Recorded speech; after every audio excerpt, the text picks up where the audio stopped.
All right. Hello, everybody. My name is Armando Saldan, CSCP. I'm the education director with the International Live Events Association Board of Governors. So thank you guys for joining us today. We are going to get started here pretty quickly.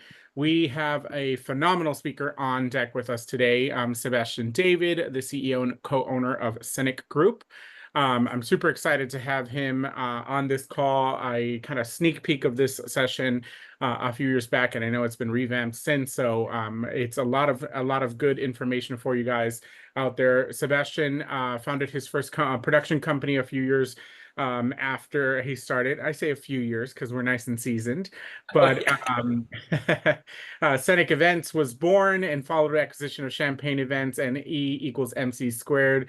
In 2024, he's produced over 150 corporate events a year across the globe. And Sebastian's team of over 50 event professionals operates from coast to coast. So, without further ado, I'm going to pass it over to Sebastian. He is going to drop some knowledge on us and really share what he has learned over the years. Well, thank you, Armando. Very nice of the invite. Thank you for inviting me on this. This is a subject that I really cherish, because I feel that all event professional should charge their value, and this should not be a volunteer role. Should be a paid role and a well-paid role. And so transparency is something I'm gonna push a lot, and charging your value is super important. If you're hiding fees, you're not showing to the client how much you're worth. So start charging accordingly and start charging transparently. So make sure that they know exactly how much you do. All right. That being said, I think there's a Q&A section that you can ask questions throughout. I'll try to answer as long as I go. If not, my objective here is to do like 45 minutes max of talking and then going into questions. So don't be shy, ask any questions. I'm really open book on everything because I feel we need as an industry to make sure that we stay in business. So the question, how much should I charge, is the first question I asked myself when I started in the event industry. Like Armando said many years ago, was like early 90s, and I had some opportunity to do events, and the client said like, so how much are you charging me for this? And that was the first question. I said, oh my God, I got to think about that. So I won't just give you basic knowledge. And I have a presentation, hopefully that everybody sees it, but there's an official formula that I've developed to calculate how much you should charge. And this seems probably complicated right now, but we're just going to go through it, and then you're going to be able to understand. So because we're event people, we have a plan of action for this presentation. So the plan of action is quite simple. First, who am I? Why are we doing this? Why are we asking ourselves how much we charge, and why are we charging? So what should we charge, and then how we charge, and finally how much we charge. So technically it's a complete 360 around how much you should charge to do events. So let's start with the who. I got what I call a 3-minute challenge, because I don't like when you go see webinars or you go see conferences and most of the conferences talking about the speaker. So I am going to do this under 3 minutes. So let's go. I'm based out of Canada, but really out of Quebec. So Montreal is my base. So I'm fully bilingual. You're going to hear my first language is not English. You're going to probably already heard it. I'm French native speaking, but bilingual also, because we do events all over the world. So I own a company that's called the Scenic Group. So Scenic Group represents 4 brands. Technically even 5, because as you can see, Eagles MC Square is events and production. So 2 different verticals. We have Champagne Events, a high luxury incentive event company, Scenic the event agency that does a lot of corporate businesses, and Fuse Entertainment is an artistic agency.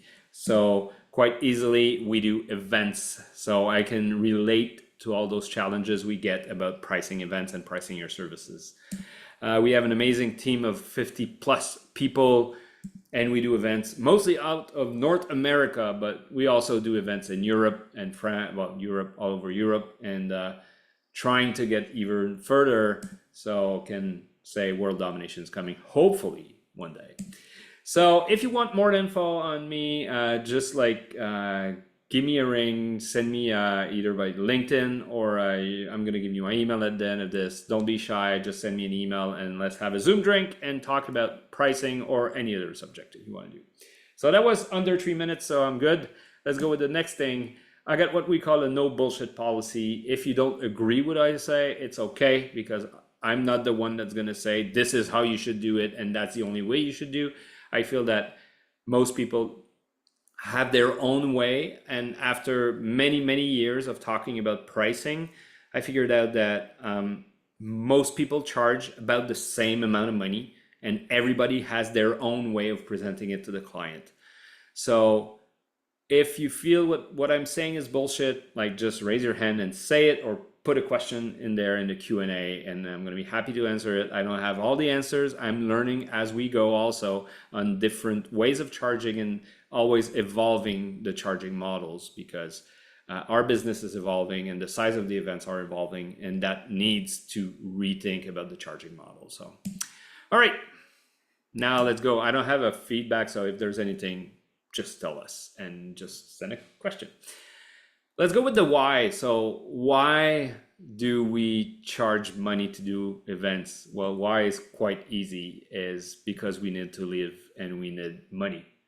And that's basically, we need not to forget about this. And I know it's kind of awkward to say don't forget about charging, but sometimes we get so passionate about our events that we stop counting of our hours, and we're doing it and nearly for free or volunteering. If it's a sideline and you want to just have fun, no worries, charge whatever you want, and you don't have to. If it's your main sources of income, you got to make sure that you're charging what you're doing and you get the value of it. So the big question, why, is quite easy. It's more how much. So the short answer, and don't worry, I won't keep you on this one. You got to charge enough and a little bit more, right? But I do have this equation that's going to help you to charge accordingly. At least do the maths to know how much you should charge. Then after that, it's all about the sales process and how people are ready to pay you.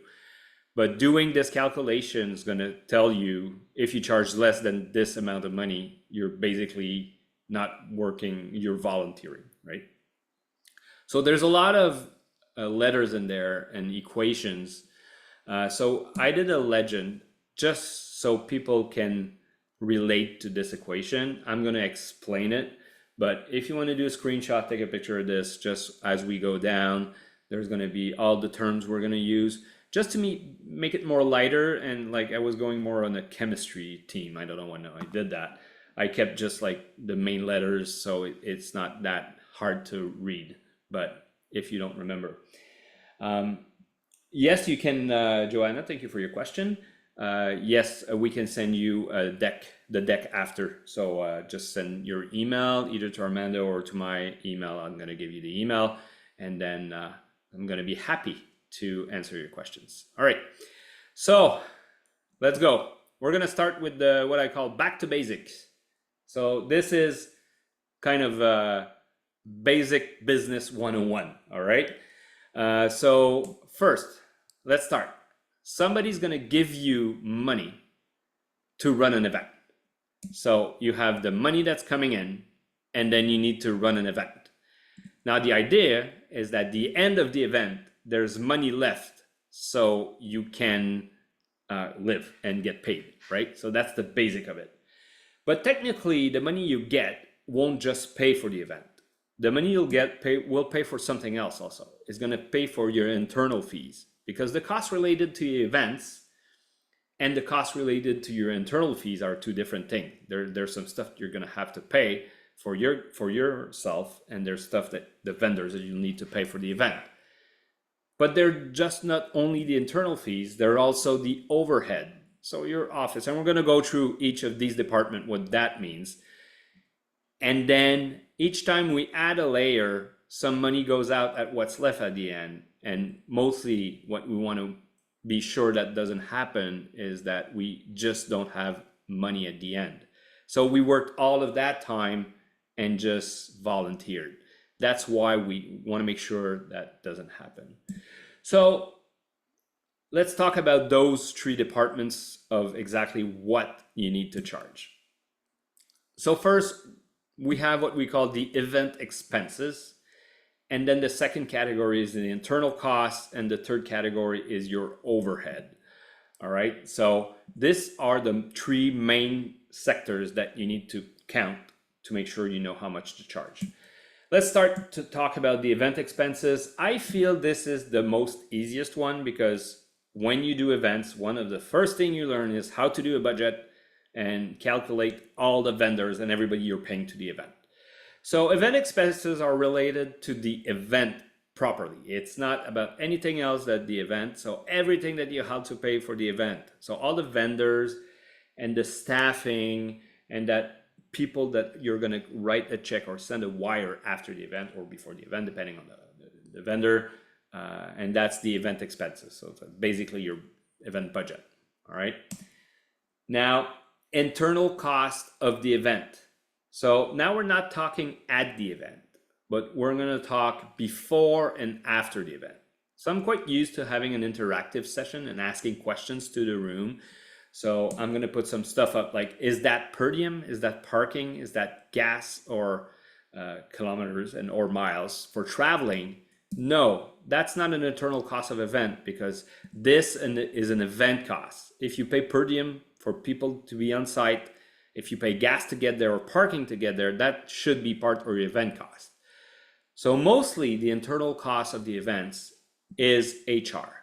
So it's people you pay or yourself to plan the event, to attend all of those client meetings, to sit down, to do the schedules, to do everything that you need to do to plan events. It's multiple hours before and after the event, including before the communications, before planning, before, but after also the postmortem, all the reports you need to do, the reconciliation and everything you need to do after the event with client meetings. So this you need to think about is not only the event. Now, a really important question here is, do you count your hours? So typically when we do this conference and I ask just a hand raise on who counts their hours or not, I got about like 50-50. I got 50% of the people that count their hours, another 50 that don't. Now you really should count your hours because the question is, if you don't count your hours, you don't know if you made money or not. So let's say you sell a project and you say, I'm going to charge you $10,000 to manage that project. And in your head, you say that's 100 hours at $100 an hour. And you don't count your hours. At the end of the event, usually it's going to be based on perception. If you like the event, if you like the client, if it was a fun event and it's all fun, you're going to say, oh, that was so much worth it. It was fun. I made $10,000. I'm super happy. Usually the perception goes the other way. If it's a harder client, there's a lot of changes, or if it's a client that's not as fun or long days, you're going to say, oh my God, I think I'm not making enough money. I think I should charge more. But technically you don't know if you don't count your hours. So if you do 200 hours instead of 100 hours in your calculation, you're going to be paid $50 an hour instead of 100. If you do 400 hours, you're going to be paid 25. Now, most of the people are saying, well, counting your hours, what do you do after that? You go back to your client and you say, I made too many hours, I'm going to charge you more. Not necessarily, because the client usually is going to say, well, you're the one that should be estimating the hours, so you got it wrong. Okay, then you take those hours you did extra and you swallow this and you say, okay, but at least you know that the next edition, the next year of this event, or the next time you do this event, that you went under in the hours. So you did too many hours for the amount you charged. So you should charge more or change the scope or rearrange the scope. So, and when I'm saying you should really count your hours, there's tons of apps that are really good. You have Clockify, you have Timey, you have a couple of very good apps that can help you track your hours that you do on your projects. And when I say not just you, is sometimes you're going to sit down and brainstorm like with 2 or 3 people. Now make sure that you count these hours also, right? So super important. So not just you, everybody that works on the project. Let's talk now about the overhead. So overhead looks like offices, comms, telephones, internet, computers, insurance. You can see the dollar sign in there because that costs a lot of money. Marketing, admin, finance. There's a lot more stuff also. Taxes, alcohol, because like when you go to an event or you do brainstorms, you need that. Cars, life, proposals. Oh, proposals is a good thing. How come proposals is within an overhead? Because each time you do a proposal and you put many hours on the proposals and you don't get the event, this is cost that you're paying to maintain your company. So technically your win rate of proposal will also determine how much overhead you put in your proposals. Now, I had a lot of people down the road asking, could we charge for proposals? And this is my answers. I think it's living in a unicorn world that clients aren't going to pay to get your proposals. That being said, you got to make sure that the creative that you send to your proposals must match the probability of getting that event. So you have some clients that are going to ask for proposals and ask for all the creatives, renders, floor plans, schedule. So basically they're asking you to do the work before you do the work. Ideally, you should have your client choose the team and then start working on this, or give general ideas, general themes or color schemes, and then try to go to the next phase. Because once again, if you're doing all the work prior to signing the contract and you're not getting that event, then the proposals is a big part of your overhead. All right, so if we go back to the basic business 101 that was saying, so you got an event that's going to cost money. So you got the event cost plus the internal cost and plus your overhead. So what that means, those three categories is the cost of your event, right? That adds up. Cost of you and your event. So technically, what you need to have money left to take profit out. And I know it's kind of basic, but profit brings money, and with the money, you're going to be able to live. So now, how do you charge? So we know what to charge, but now how do you charge? So there's basically three ways of charging for event services. So first, you get an hourly rate. So hourly rate is quite easy. There's two types of hourly rate. So there's a open rate. So that's classic, like let's say an attorney that's gonna say, well, I'm gonna start the timer when you call me. I'm gonna stop the timer when I stop working on your project. Here's the number of hours. Here's my hourly rate, and you're gonna pay the amount. Typically, it doesn't work for events because clients are gonna say, yeah, but how many hours you're gonna put in, and you get an estimate. But if you get it wrong and you start putting more hours, that becomes the discussion with the client. How come it takes more hours than you're expecting? And I won't pay for that more hours. And then it becomes a big argument with the client.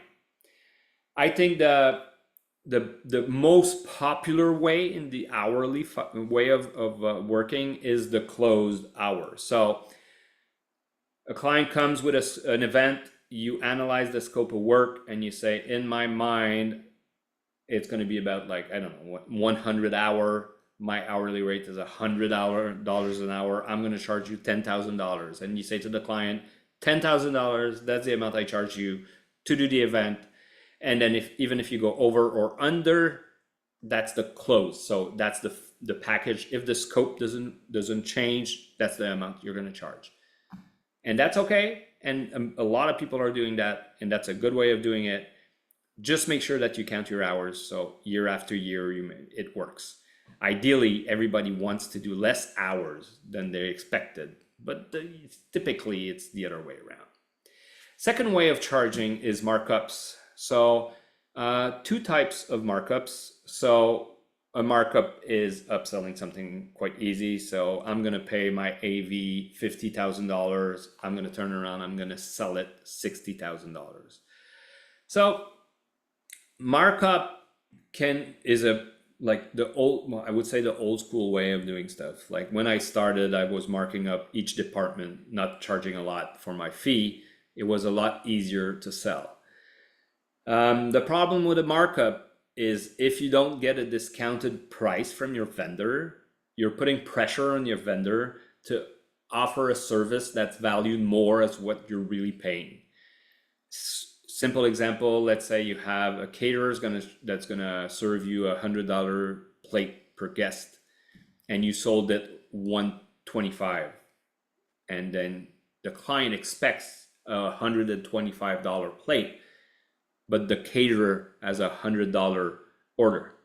So you're putting him already, and like you need to overachieve your $100 plate.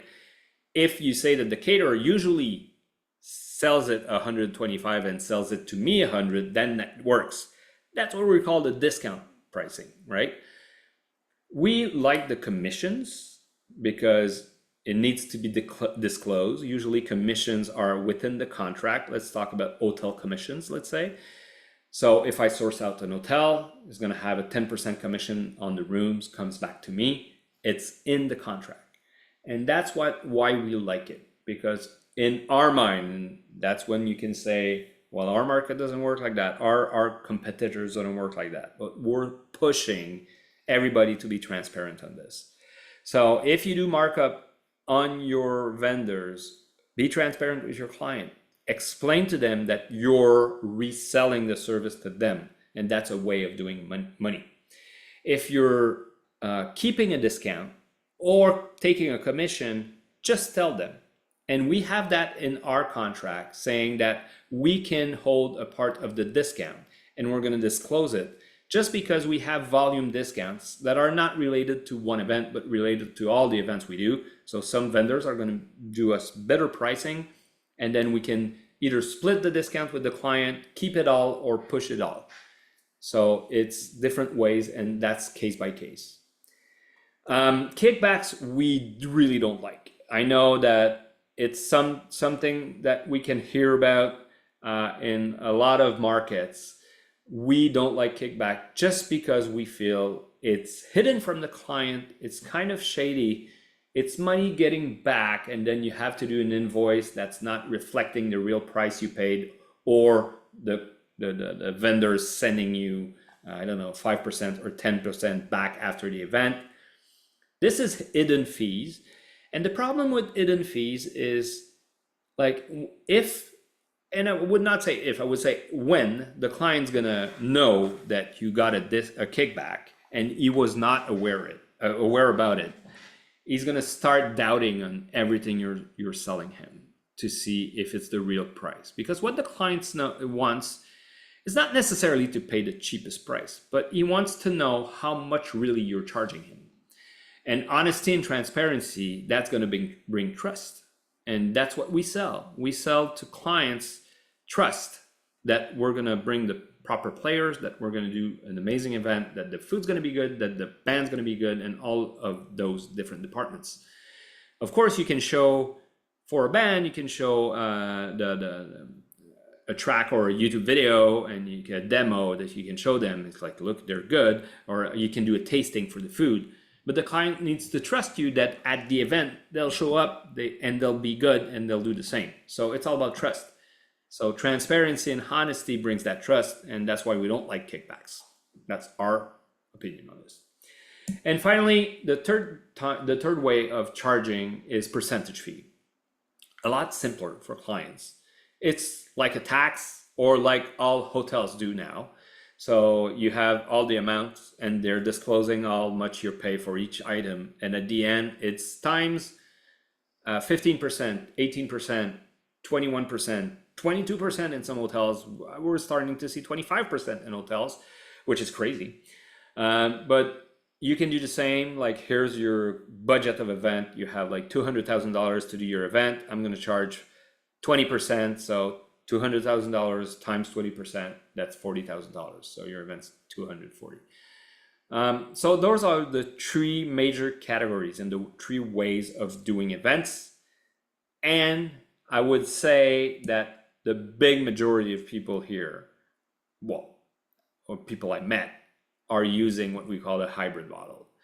So they're mixing up those strategies to have the best way of presenting to the client. the price structure, and depending on the client and depending on the market. So it's usually a combination of these type of way of charging that are going to do your pricing structure. So as I said, I'm an open book, so I'm going to show you our way, how we charge. And we do an hybrid also, like I said. So we're using a little bit of each.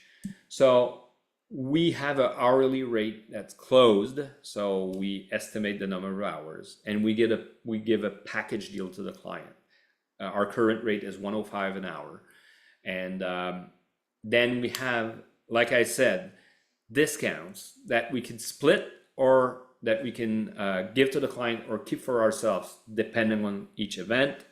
And that discount is gonna be so we're gonna say it to the client, so the client will know. And the fixed markup for us is only on staff. So our staff on site, like I would say 99% of the companies, it's not paid cost. So if you hire somebody from a Navy company and you see that the guy that's plugging all the wires is paid $75 an hour, you know he's not getting that. He's getting probably 20, right? So that's a markup, and it's in the industry, everybody knows about markups, and we don't disclose the markups on staff. We have a pricing structure on staff, and that's the price of staffing. And then we add to the event budget an overall 10% admin fee. So our objective technically is to go get between 20 and 30% of the whole budget of the event that's going to stay to our company money, with an average that we have of 22%. So of course we need to calculate the scope of the event in this. So let's say we have a smaller event that's $100,000, but have like 20 different vendors and super complicated, a lot of planning to do because the type of events is very difficult. We're gonna maybe put a lot more hours, so our percentage overall is gonna go up. If we have a bigger event, and let's say we have $1 million of food and beverage and travel and lodging, that resumes to one vendor because it's a hotel down south and it's all inclusive. So food and beverage, hotel, and traveling is all together.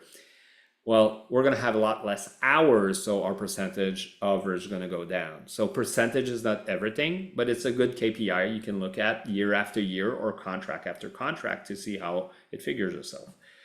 And saying that, you should each year go all of your events that you did, look at your profitability of each event, and the lower part, you should cancel that out, or at least try to get your fees up. And I know what some people are saying, money is not the only thing, and you're right. Some contracts are going to be good for your notoriety, for pictures, for Instagram posts, and it's okay. It's part of your marketing strategy. But be aware that, like, if you're doing less money because you're doing a big gala and it's going to really look good for your name, well, it's a marketing investment. So just know how much is your investment. So calculate what would be the real cost and how much you're charging, and that difference should be like, this is a marketing budget, right? So money's not everything. All right. Now the big question about how we charge, the question is how much we charge. So that's the name of this webinar. So we're going to go through two types of equation, because event agencies and freelancers have a different overhead and different structure. So mainly because they usually, the freelancers won't pay the vendors. They're just going to get the money for their services, and then the client's going to pay the vendors. So you cannot calculate exactly the same way. So we'll start with agencies because that's our main, that's our core business. So we know more on agencies. So here's that formula that looks complicated, but that's not really complicated. Let's start with the budget. So this is your full budget of event. So the client says, this is the amount of money I have to do your event. Now I hear people say, most of the time, my client doesn't have a budget. But that's not really true. They don't want to say their budget. And usually the client expects to save money without saying your budget. I don't know why clients do that. Well, I think it's human nature that says, okay, I got like $100,000. I won't give my budget. Maybe he's going to come in at 90. That never happens. You always come in at 125, 140, over. And it's, oh my God, I don't have that kind of money. So what we use what we call the Shakira effect. And like, yes, you saw fire in the animation. We're going all the way here. The Shakira effect that we call is like when a client says, oh, I don't really have a budget, just put a budget together of what it would cost to do the event. And I do this as a joke at the same time. I say, well, okay, good. I'm going to call Shakira so she can do the opening number. It's going to be amazing. It's a few $1,000,000, but you can do that. And the client usually is going to laugh and say, no, seriously, no. I say, but technically I could be serious because we do have the resources to call up Shakira and bring her down here if you have the money. If you know that you don't have the money, it's because you have a number in mind. Some clients are going to say, really, I got to go to my senior manager and bring him a budget. Okay, so let's work a cost per head budget, or let's work an overhaul budget. Go get that approved before we start the proposal. Because in the event world, everything's a decision. Like entertainment, you can bring bands that are going to cost $50,000 or bands that are going to cost $2,000. You can drink wine at $50 a bottle. You can drink wine at $200 a bottle. You can bring like $100,000 of AV, or you can bring $15,000 of AV. It's all a decision, and that's how our job is to maximize the client's budget by putting the right amount of money in each of those departments. If you don't have a budget to start, most of the time you're going to aim at the wrong amount. In my career, I had multiple times tried to bid on an event that did not have a budget, and I came in either double of what they were expecting or half of what they were expecting. But the problem when you come in at half of what they're expecting, you're not offering enough. So they're going with another company that's offering more. So get your budget. And if really the client is really not willing to give his budget, question why. Question why you're not, or just say, well, okay, you don't want to give me your budget. You have 500 people in your room.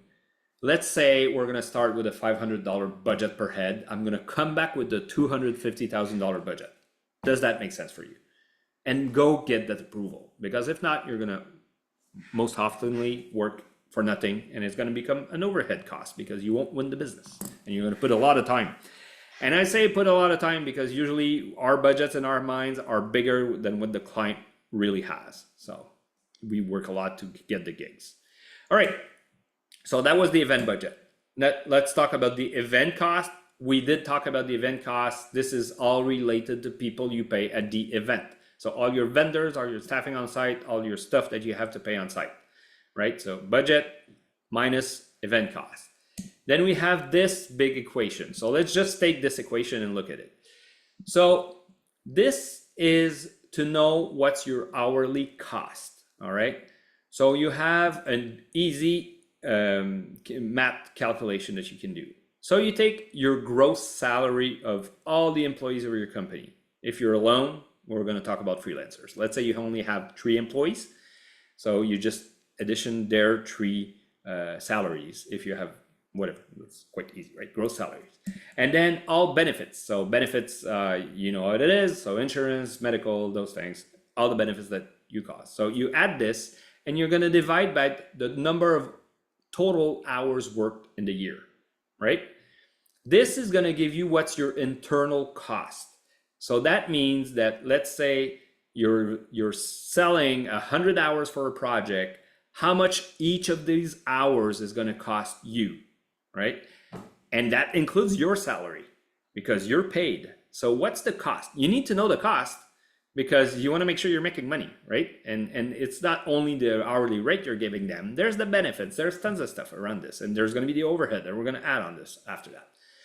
So when you have your internal costs, the next step is to figure out the estimated hours. And the estimated hours on a project is the hardest thing in all the event industry. So when a client comes to you with a project and looking at the scope of work, how can you say how many hours it's going to take you if you don't know the client and it's the first time you do it? So there's no magic formula, but there's some stuff you need to look at to make sure it is going to give you good pointers. So the first one is history. Is it the first time this event goes on? Like, does it have a budget in the past? Did you do it in the past? Did you count your hours? Did you look last year how many hours you spent on the? So that's a lot easier when you got the history. And even if you don't have the history from you, if it's somebody else that did the event, you can look at how much they charge. If they're willing in that process to share that, take it. If not, well, life is life. Go to the next one. Scope of work. So what do you have to do? Try to, if you have a really detailed scope of work, try to estimate the number of hours for each of those departments. Add 25%. That's going to give you a good bunch of hours to push. The type of event or type of client. So some clients are going to take 5 hours to decide the color of a linen. Some clients are going to say, I trust you, make it nice. So that's the different type of hours. Going back to history sometimes, if you know the client, it's going to help you. And the type of event, if you do just, I don't know, a conference that's going to go once for a town hall for employees versus a wedding that's super bespoke in a lot of details, it's not the same type of events. So number of hours is going to be different. Level of personalization. So is it an event that you're going to do in 5 cities, same event? Or it's an event that's going to go once and you have tons of personalization or bespoke to do. Timelines. So this is interesting. The timeline is like, when is the event, right? How far away is the event? Most people say if you're in the last, like, if you have a rush event, we call, so the event is like in 3 weeks, oh my God, you have to charge more money, Well, technically, if you get an event and the event is like in 1 year, it looks like, oh, that's good. I'm going to have advance and everything. But that maybe means that you're going to have a 1 hour meeting per week with that client for a year. So that's 52 hours. Plus, if you have an hour of preparation to this meeting, that's 100 hours. And you have an hour to debrief after to do an action plan, that's 150 hours, just because it's a year. So sometimes those 3-week out events are a lot more money because you do less hours physically. So timelines are important. How many meetings per week, or weeklies or bi-weeklies, and those things, you need to think about that. After that, experience. So what's like your experience? What you did a few of these type of events before, how much time it took. And the last, but very important, is gut feeling. So like the type of client and type of event has to go with the gut feeling, talking with the client. Don't go out and do an RFP without talking to the client. I know that sometimes it's hard because public RFPs, they have a procurement and everything, but trying to get the feel of the client, the level of details that they want, and the implications of all decisions and approval process, and like, is it a committee? Committee should rhyme with more hours usually, or is it a self-deciding client? So this is all small things that you need to think about to estimate your hours. All right. Now, if you take your internal costs and you multiply it by your estimated hours, that should give you your production fees. So that's how much you need to charge to produce this event, right? So if we look at this formula, now we simplified it here with internal by estimated hour, simplified again by production fees. So now if we recap this formula, you have budget. So the question mark is how much should we charge? That equals the total budget of the event, less all the expenses for the event, less your production fee. Last part of this equation. So we're going to look at the overhead. How do you calculate your overhead? So you're going to take everything that you pay in a year and take your fiscals, just take your revenue sheets and look at it and look at all your expenses except the salaries, because salaries goes in the production fee. So look at everything and just divide it by your gross revenue. So how much money you're bringing in. And doing that is going to give you a percentage. And this is your percentage of overhead. Quite easy like that. And if it's really high, ask yourself, how come? If it's really low, maybe because you have a lighter structure, easier and more agile. So that's overhead. If we look at the next one, this is called net profit. So net profit is how much money you want to have in your pocket after paying everything, including yourself. And of course, everybody would answer the more we can. Yes and no. The more, of course, you want to make more profit. That's the idea. But if your profit net is too high, that means that you're maybe out of the market and you're not as competitive.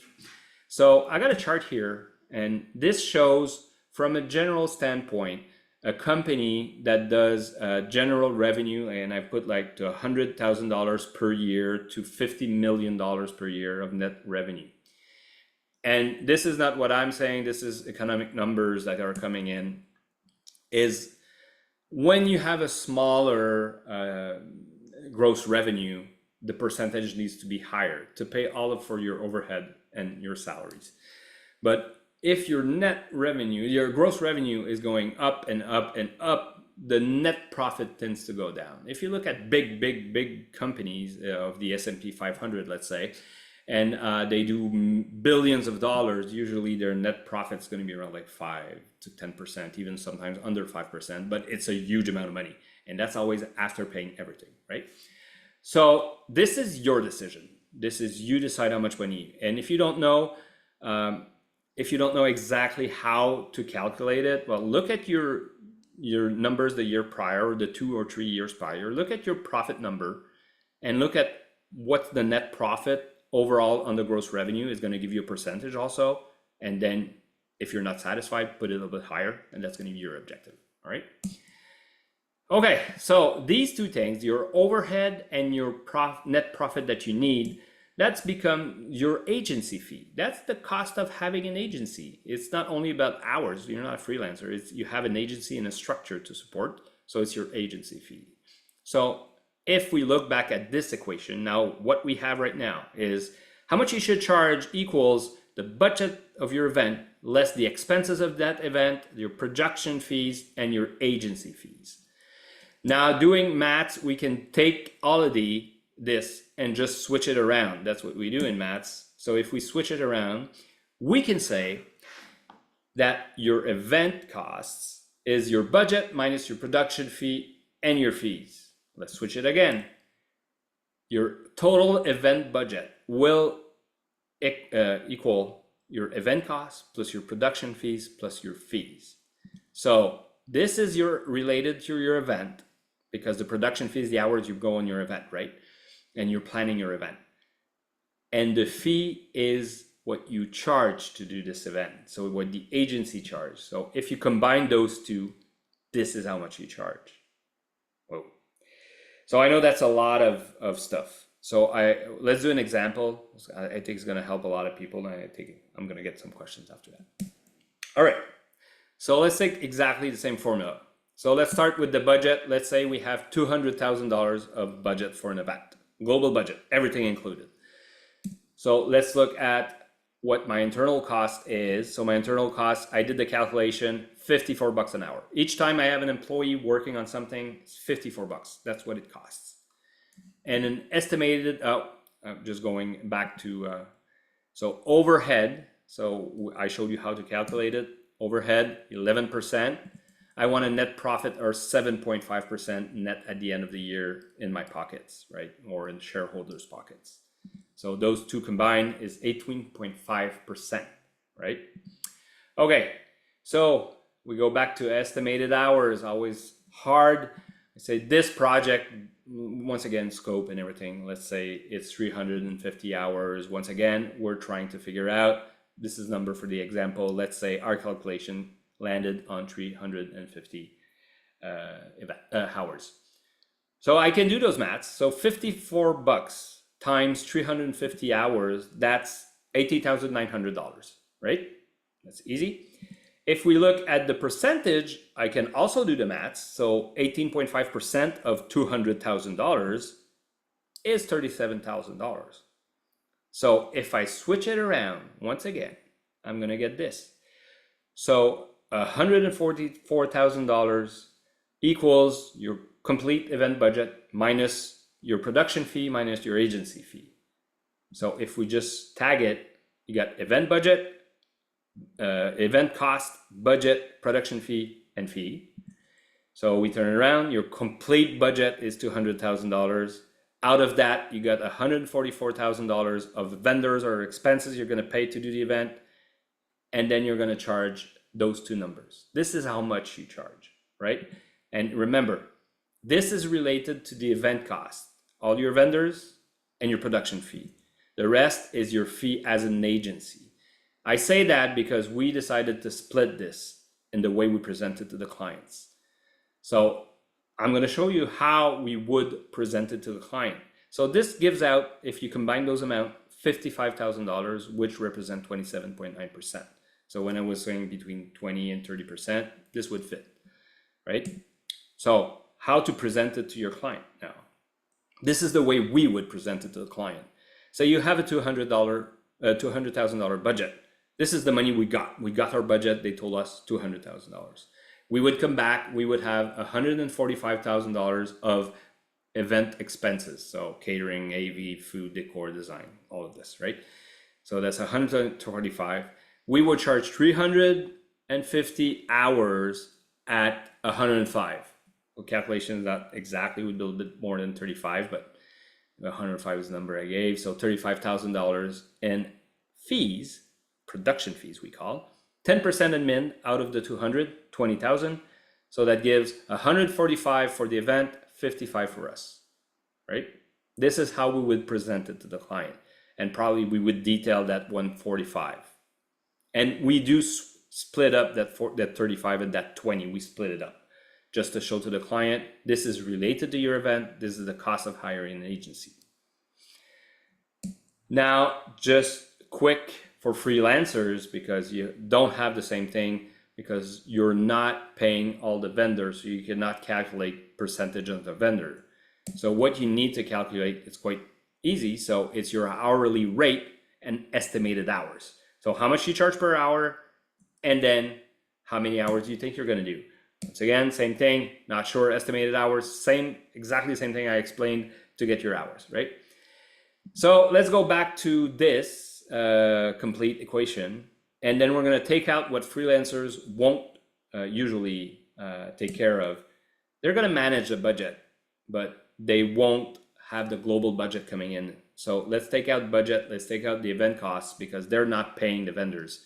And estimated hours, we just talked about it. So just let's concentrate on this.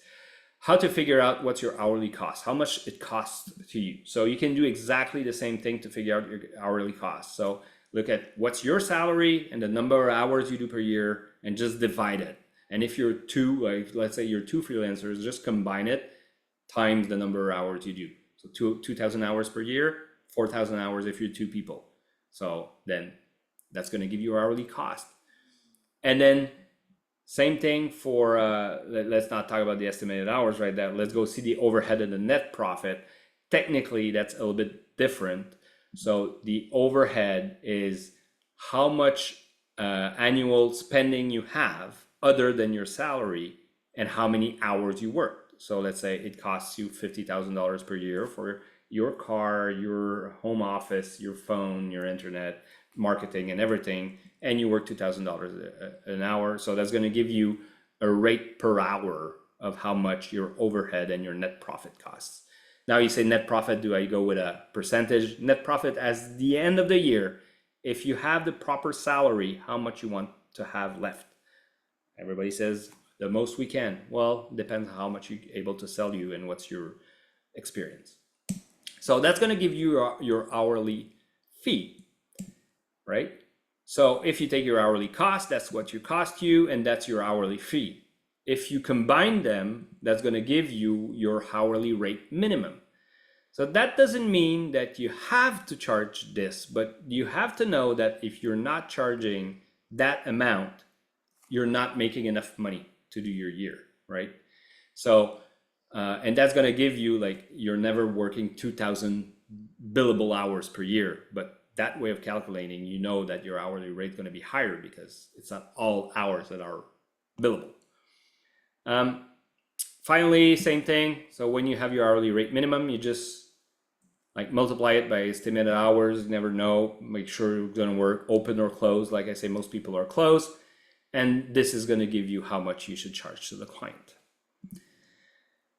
So that sums up this presentation. I wanted to do 45, I did like 50. So we have a 10-minute question period. And Sharon, hey Sharon, how are you?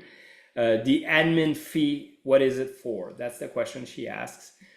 So what we have clients asking for that, what is the admin fee?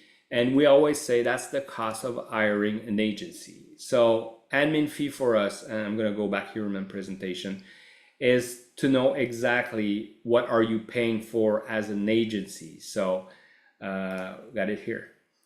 So it's your overhead and your net profit. So offices, comms, IT, insurance, marketing, admin, finance, and then you don't have to put that for your clients, but taxes, and then cars, and then like life and everything that need to pay. So this is the admin fee that we charge.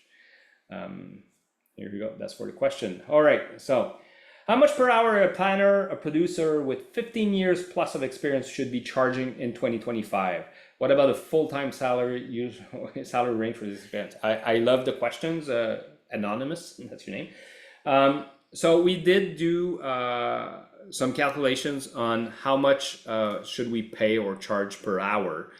And the question is, what we found out is that for a junior entry level, usually it's going to be between, and we're not talking about a full-time job. We're going to start with the hourly rate. If you hire somebody freelance, entry level is going to be between $30 and $50.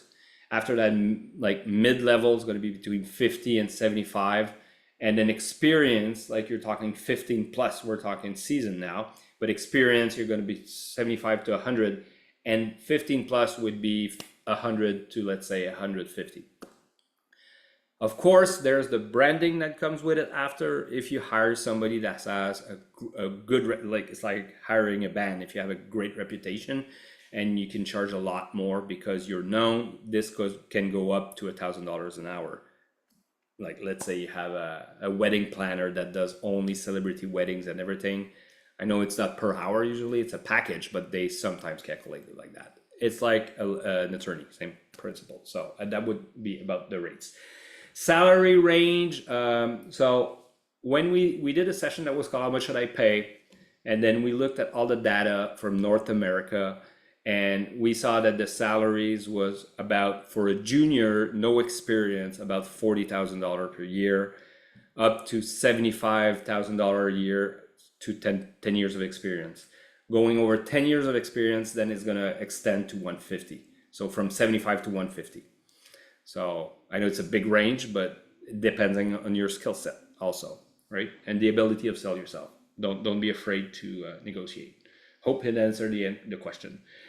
In your Greg White, in your recent experience, been the range of fees from AV companies, video and event streaming, sees corporate conference. What does impact the range of the fees most? Well, since COVID, AV companies have probably had the biggest inflation in all the event industry. So you're talking about like 30 to 40% inflation. And most of that is labor. So labor costs went up. If we look at the pricing per hour, it's going to range between like 75 to 125 per hour, depending on the level of the operator or setup crew that are there. So the impact is the role, the scope of the event, the complexity of the AV that's there. So how more senior people is going to cost more money. Open answers the question. What signs do you know? So Joanna says, what signs do you look for to know if your pricing is out of step with the market, too low, too high? Please go to conferences.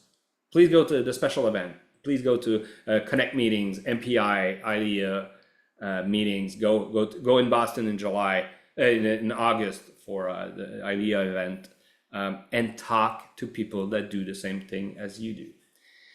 Look at the percentage of winning rate of your proposals. If you win one proposal out of 10, maybe that's a clue. And ask for feedback when you don't win. If they always say you charge too much, there's a question there that you're not winning the business. And the way to solve this is not to hide fees. The way to solve this is to explain to the client how much it costs. So too low is too easy, and like If you don't making not enough money, your cost is too low. Track your hours. Once again, tracking your hours is going to identify for the too low. Too high, it's not winning the business each time. And the client says, everybody is cheaper. Make sure that, so, okay, so a small take on this. If you do public RFPs or just RFPs, when they send you the RFP, they have a question period of time, right? It's like within like, let's say 3 days, you got to send questions. And typically they're going to answer the questions to everyone that submits, right? So do this, we do often that. Ask this question. So are we allowed to have kickbacks, take markups, or have commissions, undeclared commissions for this event? 99% of the time, the client answer that's going to go to everyone is you're not allowed to take kickbacks or undeclared commissions or markups, because they want to know. And the idea of the RFP is know how much you charge, right? So by doing that, you're leveling the play field. So nobody can do it. Everybody needs to show their pricing. And then everybody's going to be on the same. Like I said, our study shows that most companies are going to charge about the same amount of money, right? So then go get them with the creative, go get them with the ideas, and don't be afraid to pitch ideas. I'm not saying the work of doing renders and everything, but just ideas, go pitch it. I think I went through all the questions. Yes, so I'm just looking to see if I have, I'm gonna put my email here. I'm just gonna go out of this presentation so I can put my email. Give me 1 second. It's kind of weird to do a session with no real interaction with the crowd. So. No faces, right? Yes, so give me 1 sec, Armando. I'm just gonna put my email here, and people will be able to send me questions if they do have some. There you go. Yes, if you guys have any questions for Sebastian, feel free to send him that email. Everybody that is registered here, Sebastian, you can share the presentation and we'll get that sent out to everybody. Also, just so you all know, the session was recorded and it will live in the webinars bank on the ILEA Hub website. So if you guys want to reference it back or want to share it with team members, feel free to do that. Yeah. Well, thank you so and much. I know it's complicated. I know it's a lot in your brain, but I'm there for questions, and if you go step by step, you should be able. But do the calculation. You need to know how much it costs you to know if you're making money, and track your hours. Fantastic. I think we had one last question. What is your company again? So it's Scenic Events, correct? Scenic, yeah. So the Scenic Group. So we have 5 brands. So Eagles MC Square Production, Eagles MC Square Events, Fuse Entertainment, Scenic the Event Agency, and Champagne Events. This is our agencies. There you go. Scenic Group. Thank you so much, Sebastian. We really appreciate your time and all of your expertise. And thank you all for joining us today. If you guys have any questions, you have Sebastian's email or reach out to anybody at the Board of Governors. We're here to help you guys. Thank you guys. Everyone have a great day. Thank you.